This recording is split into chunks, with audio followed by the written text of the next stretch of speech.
आपको श्री गोपाल नारसन का नमस्कार। डिवाइन मिरर हिंदी चैनल में आपका बहुत बहुत स्वागत है। आइए जान लेते हैं आज की कुछ खास चर्चित खबरें। जैसा कि आप देख रहे थे, उत्तराखंड विधानसभा अध्यक्ष रितु खंडूरी भूषण आईआईटी रुड़की में एक कार्यक्रम में भाग लेने के बाद पहले राज्य मंत्री श्यामवीर सिंह सैनी व फिर विधायक प्रदीप बत्रा के आवास पर पहुंची। श्यामवीर सैनी के आवास पर ब्रह्मा कुमारीज की ओर से बीके शिवानी का कार्यक्रम विधानसभा में कराने के लिए राजयोगिनी मंजू दीदी का एक पत्र विधानसभा अध्यक्ष को सौंपा गया। वहीं ईंट भट्टा मालिकों ने भी रॉयल्टी को लेकर अपनी समस्याओं से उन्हें अवगत कराया। रितु खंडूरी का स्वागत श्यामवीर सिंह सैनी की पुत्रवधू प्रियंका सैनी ने साल उड़ाकर किया। इस अवसर पर बड़ी संख्या में भाजपाई मौजूद रहे। इलाहाबाद हाईकोर्ट ने आज अपने एक आदेश में कहा कि कानपुर नगर के अपर जिला जज डॉक्टर अमित वर्मा में निर्णय लिखवाने की काबिलियत नहीं है। हाईकोर्ट ने उन्हें 3 महीने की ट्रेनिंग पर भेजने के भी निर्देश दिए। उत्तर प्रदेश के देवबंद की एक पटाखा फैक्ट्री में हुए विस्फोट से 3 लोगों की जान चली गई। विस्फोट इतना भयानक था कि मजदूरों के चिथड़े उड़ने के साथ पूरी बिल्डिंग ध्वस्त हो गई। घटना के समय फैक्ट्री में 10 से ज़्यादा लोग काम कर रहे थे। पंजाब सरकार ने परशुराम जयंती पर 29 अप्रैल को सार्वजनिक अवकाश की घोषणा की है। यही मांग उत्तराखंड के विभिन्न ब्राह्मण समाज के संगठनों द्वारा मुख्यमंत्री पुष्कर सिंह धामी से भी की गई है। भारत पाकिस्तान सीमा पर कभी भी कुछ हो सकता है। पहलगाम घटना के बाद बीएसएफ ने अमृतसर, फिरोजपुर, गुरदासपुर, पठानकोट की पाकिस्तानी सीमा से लगते क्षेत्रों में किसानों से 2 दिन के अंदर गेहूं की फसल कटाई करके खेत खाली करने का निर्देश दिया है। साथ ही पठानकोट से फजली का तक 553 किलोमीटर लंबी सीमा पर हलचल होते ही गोली मारने के आदेश भी जारी किए गए हैं। रूस यूक्रेन के बीच समझौते के आसार उत्पन्न हो गए हैं। रूस बिना शर्त यूक्रेन से शांति वार्ता करने को तैयार हो गया है। इस शांति समझौते में मध्यस्थता अमेरिका कर रहा है। ईरान के एक बंदरगाह पर आज हुए एक भीषण विस्फोट में 4 लोगों के मरने व 500 से अधिक के घायल होने से दहशत फैल गई। कैलाश मानसरोवर यात्रा 6 वर्ष बाद अब पुनः शुरू हो रही है, जिसके लिए ऑनलाइन पंजीकरण कराना होगा। यह यात्रा पिथौरागढ़ से संचालित की जाएगी। उत्तर प्रदेश के भदोई में शादी समारोह में जयमाला डालने आई दुल्हन ने दूल्हे को देखते ही यह आरोप लगा दिया कि उसे जो दूल्हा दिखाया गया था वह दूसरा था और यह नहीं है, जिस पर हंगामा हो गया और दुल्हन के शादी से इनकार करने के कारण बारात को बैरंग लौटना पड़ा। और अंत में देखिए आज का हमारा ये प्रेरक वीडियो। मार्च 2020 में जब लॉकडाउन अनाउंस हुआ तो हम में से मेजोरिटी के पास 3 सिचुएशंस आई थी। सडनली एक सिचुएशन नहीं आई थी एक्चुअली। एक कोविड आया था, सडनली एन अननोन थिंग ना, जिसके बारे में हमें नॉलेज नहीं थी। Second was lockdown.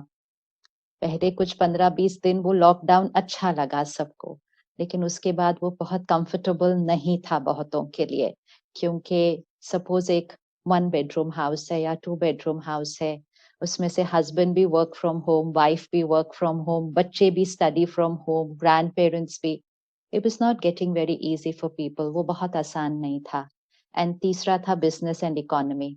तो उसके बारे में जितना सा न्यूज में बात होने लग गई, अभी कुछ हुआ नहीं था लेकिन बातें बहुत ज्यादा बहुत जल्दी होने लग गई कि इतने लोगों की नौकरियां चली जाएंगी इस साल, इतने लोग, इतना ये जाएगा, इतनी सैलरीज कट हो जाएंगी। तो सिर्फ वो खबरें सुन सुनकर भी एक इफेक्ट जो माइंड पे था। तो ये मार्च 2020 के एंड में ये 3 बातें ऑलमोस्ट इकट्ठे आई थी ह्यूमन माइंड के सामने। हम पहले, कोविड से पहले भी हमने ये अभ्यास नहीं किया है कि हमारा मन परिस्थिति पर निर्भर नहीं है। हमारे मन के पास क्षमता है कि परिस्थिति चाहे कुछ भी हो, हमारी सोच हमारी अपनी होती है। हम मुश्किल से मुश्किल परिस्थिति में बहुत स्थिर और संयम से रह सकते हैं। ये हमारी क्षमता है, जिसको कहा जाता है आत्मनिर्भर, सेल्फ रिलायंट। कि ये जो आत्मा है, शक्ति है, ये परिस्थिति पर निर्भर नहीं है, ये आत्मनिर्भर है, स्व पर निर्भर है, इमोशनल इंडिपेंडेंस। लेकिन कोविड से पहले भी हम ये प्रैक्टिस नहीं कर रहे थे।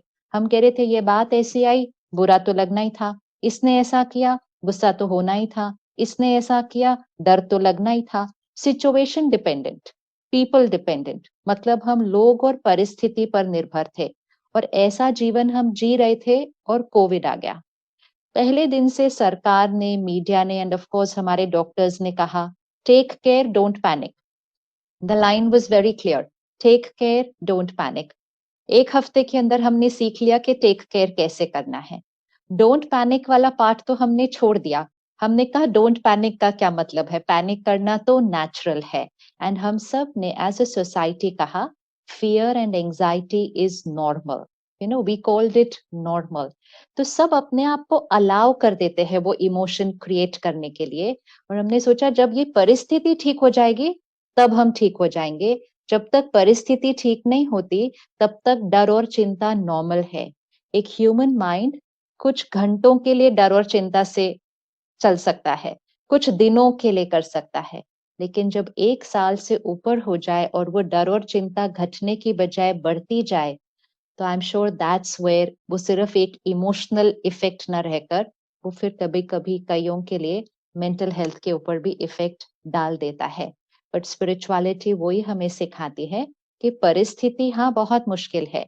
जैसे आज हम डॉक्टर शेट्टी को देख रहे हैं, मुश्किल परिस्थिति से निकल कर आए हैं ना, और खुद कह रहे हैं ना कि मैं बहुत रोया वहां पर। तो मतलब परिस्थिति डिफिकल्ट थी, लेकिन उस परिस्थिति से अपने आप को निकाल के अपने आप को संयम और नियम से लाकर आज सेवा पर हम सबके साथ हैं। परिस्थिति को अपने ऊपर नहीं हावी होने दिया, खुद अपने आप को परिस्थिति से ऊपर लेकर अपने जीवन को संयम में लाना, ये हमें स्पिरिचुअलिटी पावर देती है। इसको कहते हैं आत्मनिर्भर, इमोशनल इंडिपेंडेंस। ये हमें प्रैक्टिस करनी है। फिर हमारे लिए कोविड एक बहुत बड़ी सिचुएशन है, लेकिन फिजिकल हेल्थ सिचुएशन ही है। वो फिर एक फिजिकल हेल्थ सिचुएशन ही है।